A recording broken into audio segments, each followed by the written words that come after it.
okay, did they grasp this concept? Did they grasp this concept? This is why I want to create a YouTube channel. So I have a love-hate relationship with curriculum. You sometimes have to deviate.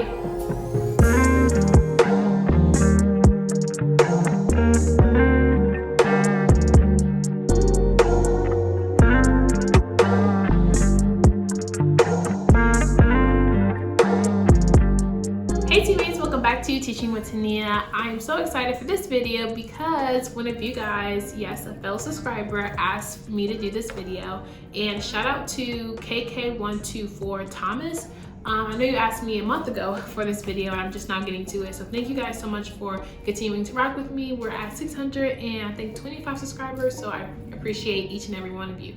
But let's dive right into the video. Her exact comment was how to review curriculum or how to find resources to help serve your students. And I felt that this was a great video idea because I know a lot of people are in this boat, whether you just got a teaching job or you are trying to figure out how to implement the curriculum that you are told to teach. I feel like in this video, I'm talking all about that in my process of how I went through my curriculum with my lead last summer when I first got my teaching job. If you don't know, by the way, I am a first year third grade teacher and today I absolutely love teaching. Some days are better than others, but nonetheless, I do love it. So first we're gonna start off with how to review curriculum. If you're a first year teacher or a teacher in a new district starting off fresh, you're sort of overwhelmed because you have all these things you're supposed to teach. For example, I have 4 preps. I have to teach ELA, my district's curriculum for ELA on top of our phonics curriculum for ELA, and then do small groups and social studies when we get the chance. So that's a lot of preps that I have to do. Of course, I focus on ELA because if you don't know how to read, then it just falls into every other aspect of your life. So if your school gives you a curriculum guide, for example, my school, I actually have mine right here. We use Wit and Wisdom in my district and we're in module 3 right now, so I'll be referencing module 3, but referencing back to the beginning of the year, I started off with module 1. So before I dove into anything, my lead told me to go ahead and read the implementation guide. Now I know sometimes it gets lost year after year. If your school doesn't have an implementation guide, I would highly ask for that. Because when I was told to do something in the curriculum, I'm like, I don't really know what that means. For example, do a Socratic seminar with the student and I didn't know how to do that or what it even meant.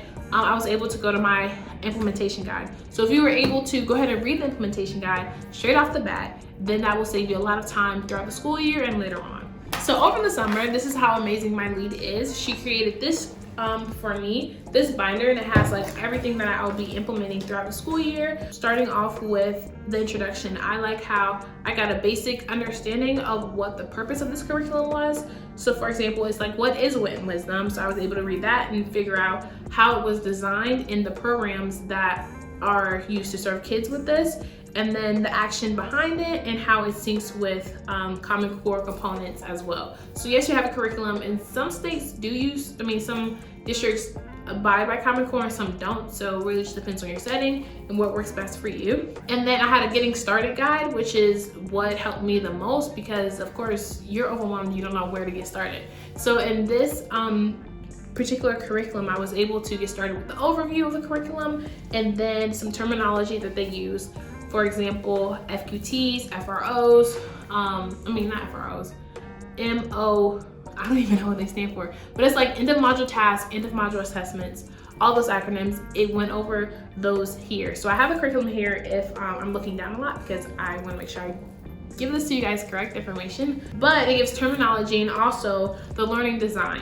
I know everybody has different learning styles, different learning preferences, even different teaching styles and different teaching preferences, but I feel like having to adjust to a curriculum as opposed to having the curriculum adjust to me, you just have to figure out that balance for yourself. So then it talked about module design, module synopsis, and then how the content is staged in content stages and content framing questions, which basically guided our learning throughout the module. At first, I didn't like this curriculum. I know wherever you go, you may be hesitant to adopt the curriculum. But once I now know what I'm doing and I got familiar with it, it took months on months to get this under my belt. Of course, I was teaching it, but I feel like I didn't know what to plug in or what to take out at the time. So if you're in that same boat, don't be overwhelmed. So yes, also in this introduction phase, it talked about the content craft questions, which is what my district uses, and then the core practices. And then also I like this part, which is meeting student needs. And I'll talk about that later on, because yes, you have a curriculum, but it's actually getting to the root of what your students need to know and be able to do. And this section also talks about student engagement, productive struggle, because it is okay for your students to struggle with the answer or grapple with the concepts, but as long as they're doing it productively, I feel like that will be beneficial. Text diversity, support for all learners, and supporting English language learners, and the way the lesson is designed. And then of course, social emotional learning, which is embedded in everything now, I feel like. So that was the introduction, of course, and then this is like going deeper with the actual lessons. It talked about the assessments, the reading, vocabulary, some background knowledge that they may need to know before having this curriculum being given to them, and also the approach to literacy. Like, it gives a lot of background information. Hopefully you guys can see it, but with this binder and this implementation guide, I was able to, over the summer, read through all these components, mark where I feel like it would be best suited for me. And don't do this all in one day, because you will be overwhelmed. Having gone through this, I feel like I am a way better teacher than I could have been if I didn't read this and go through it. Actually, my lead, like me and actually a couple of other teachers, sat down, ate pizza, drank some wine, and went through this, and it was actually amazing. So like I said, the terminology, things like that. And then I went ahead and put post-it notes where I feel like I would reference the most. Like, for example, the rubrics to grade the assessments, I highlighted those type of things. I like to work backwards to figure out what the end of module task is, and then figuring out what needs to be gone through more deeply, as opposed to things that I could take out. For example, if what I was teaching in module 1, I had to model constantly for them, that would have took more time. So if the district says we have to be at a certain place at a certain time, like, deadlines like literally just irritate me, but I understand like we have to keep going. But I really just want my students to grasp the concepts. So that was a little tough for me, I would say. And then once I figured out how to do it and what I wanted to do to leave in and take out, I was then able to, I feel like in the second module, go into the deeper dives. The deep dives allow students to go deeper with the content, and actually, I feel like branch out into, not only are we just reading this book to get this information and then write an essay, but to also apply it to other things in life. Like, for example, vocab words. A deep dive that we had was talking about immigration and immigrants, and words that they probably wouldn't be exposed to in the text, but like, have you seen immigrants, or what is an immigrant, or how should we treat immigrants, and things like that. So it was a really good module, a really good lesson that I was able to like expand further to make it more interactive and bring the text to life, I feel like, because we can read a book all day long and nobody knows what you're talking about unless you bring it to their world and bring them inside to see, okay, this is in the book, where do I see this in real life, which is what I love. The second part to Thomas's question also talked about how to find resources, and in the implementation guide, they also do have some other resources that is not included with Win Wisdom, but you can like seek them in if you wanted to. To be honest, I feel like we never have time to even do the curriculum itself. So I feel like if you need extra supports or resources, they do have that in the implementation guide as well. Like I said before, it is overwhelming at first, but what I focused on so that I wouldn't get overwhelmed was basically the lesson design. How am I teaching every day, and what routines do I need to get my students in the routine of doing so that I could teach effectively? What I had to focus on was the lesson design, which I seem to enjoy because it gave my students a flow of what we're doing and even what I'm looking for when I'm teaching, so that yes, I lesson plan, the goal is a week before, or on Sundays, to be honest, if I don't have time the week before. But the lesson flowed like this. I have my welcome, which we were taught in college to do this all the time, like to have a welcome to draw them in and get them excited about what they're learning, or even to activate their prior knowledge. So we have a welcome, and then a launch, which like launch students, I feel like, into the lesson, of course.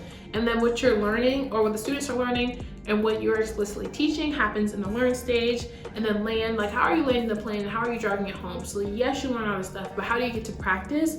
I feel like, or this is where I got a lot of my formal assessments from, and I was able to see a check-in. Okay, did they grasp this concept? Did they grasp this concept?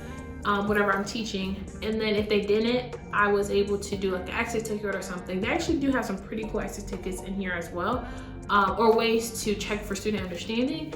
And then of course you can add your own flavor into that, do it with whiteboards or on a post-it note, on index cards, and just make it fun for them. If you saw that a student did not niche mastery or did not understand what was taught, I would also try to, this is not in the curriculum, but go ahead and review that skill the next day. But basically that is the implementation guide and how I implement my curriculum and go through it step by step. And then in the back, it also gives sample essays of what the curriculum is looking for. Of course, I feel like this is when your teacher sauce comes in, your secret sauce, because a curriculum may be asking for something, but if the student has the components, but you let them write with their own style and find their own evidence, I feel like it should count as well. I feel like this also goes back into your teaching philosophy and figuring out, do you believe that there's multiple answers to something, especially with ELA? I know math is more straightforward with ELA, as long as they have their point and they're finding evidence to support it with some strong pieces of evidence, and we walk through that as well.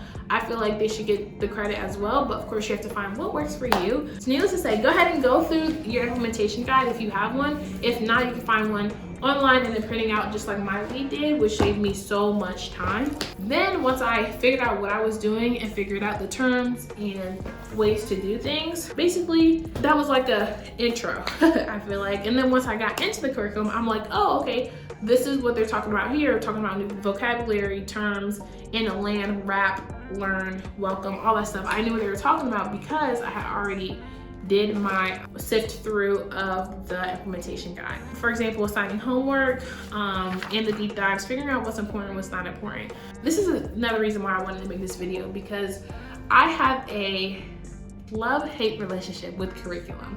I feel like as teachers, it is really important for us to be on the same page. Like everybody in third grade needs to know these skills. Like I understand like that formality of it. And I do my best to go through the curriculum, but also figuring out what my students need. And this leads me into my next point, talking about the resources.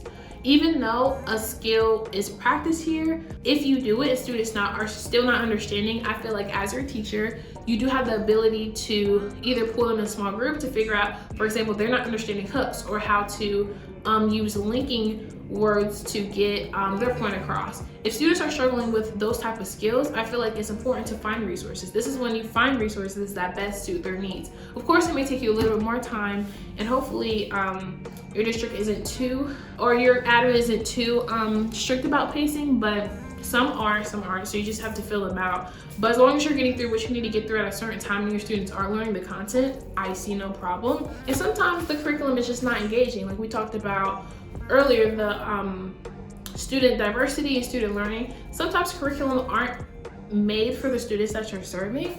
And so you have to bring it home a little bit more and land the plane a little bit harder, or make them want to engage more. So whether that's finding different total participation techniques, to get them engaged and excited. You as a teacher know your students best, and sometimes, yes, people can give suggestions all day long, but when you close your door and you're doing what you know is best for your students, I feel like you sometimes have to deviate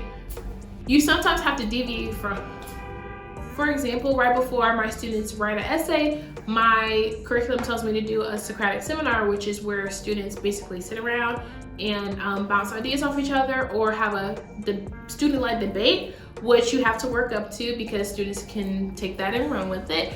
But you have to teach them how to talk to each other, especially how to have academic discourse. I feel like it's a skill that my third graders, like we struggle with at the beginning of the year, and then me as a teacher, I struggled with teaching them how to do it. So if it tells you to do something in the book and you know that your students need more or less help with that, you have to differentiate for your students the way you know best, because the curriculum is made for a universal school district or whatever, and you have to figure out what works best. If you don't get nothing out of this video, I want you to get this, is that you know your students best. So please don't be so bound to a curriculum that your students are missing other things because you're trying to stick to a date. I feel like find the balance that works best for you, your district, your admin, where you can do the curriculum with fidelity, but also scaffold and differentiate where needed, and then still give your students what they need. So going back to the Socratic seminar example that I was saying earlier, that instead of just going ahead and giving that seminar, I found that my students like to work in groups, so have them work in groups, or give them a minute to think about it before they're able, or 5 minutes to think about it before they're able to share with the class, because sometimes it can be intimidating if you have nothing in your brain, you're trying to listen and figure out what everybody is saying and trying to process it. Like, that's a lot, especially on an 8 and 9 year old's little brain. So I try to put myself in my students' shoes and have them do one thing at a time. And then once they gather their thoughts, I have found that it was a better academic talk. And then also I found some students not wanting to participate. So then my lead also gave me this other idea where I can have them, they at least have to talk 2 times, whether they start off the conversation, ask a question, or give feedback to somebody else who was talking. And they was able to put like their chip in, and that shows like it's a physical representation of yes, I did talk, yes, I didn't. So my lady is giving me like so many great ideas, also because she'd been teaching this for like 3 or 4 years before me. So she had all the tips and tricks up her sleeve, and like I just absorbed it like a sponge. Again, if your students are not understanding it, don't keep going. I feel like that's sometimes what us teachers tend to do, especially when you have other deadlines to meet. It's like the student isn't grasping a concept, slow down, or either pull them in a small group and find resources. Switching gears with resources, the second part to our question, like I said, was how to find resources. Especially in small group, if you need like, not filler activities, but I like to see where my kids are. At the beginning of the year, my students were struggling with the difference between long vowels and short vowels, especially doing foundation. So I would find extra practice or worksheets with that so that they could have that independent practice while I'm working with another group in small groups. Depending on what that group needed, I had to change my small groups up a lot before I figured out what they needed at that time, and it was constantly changing. I guess we would have a certain flow to small groups, whether we were doing fluency checks, nonsense words, building curriculum, or even vowel, consonant, E words, phonetic awareness, or phonemic awareness, however you guys like to say it. It really just depends on what your students need. So if you feel like your curriculum, for example, I should have brought my foundations curriculum. If you feel like your curriculum did not meet that need, then I would go ahead and find stuff on TPT. I know a lot of people are against TPT, but this is why I want to create a YouTube channel, so that we can share ideas. And I feel like if thousands of other teachers have already been through this curriculum or have done something, and there's a faster way to do it, because as teachers only have a certain amount of time throughout the day. So if somebody else has done it quicker, faster, and easier, and boom, this worksheet works for them, have them practice that skill and then test or see if they know that skill later on. But I feel like resources, it really just comes down to pinpointing what your student needed. I feel like I struggled with that at the beginning, because I'm like, I have all these students, 31 students. Well, how am I gonna figure out what each of them need? And I feel like truly is where I met their needs is in small group. And then yes, spending time outside of contract hours. This is like before my reset. Outside of contract hours, trying to figure it out. And thank God I was able to, the reading system that we use was able to give me intervention plans as well, and some more resources and small group activities to help with decoding or other skills that they need to learn how to read. I hope this video isn't too long. I can talk about curriculum and just teaching all day long, but comment down below if you have some more resources that you could share, or how do you go through curriculum? That's what I want to know. How do you sift through your curriculum and figure out what you need to teach and what you don't need to teach and things like that. Thank you guys so much for watching. Don't forget to create a great day, and I'll see you guys in my next video. Peace.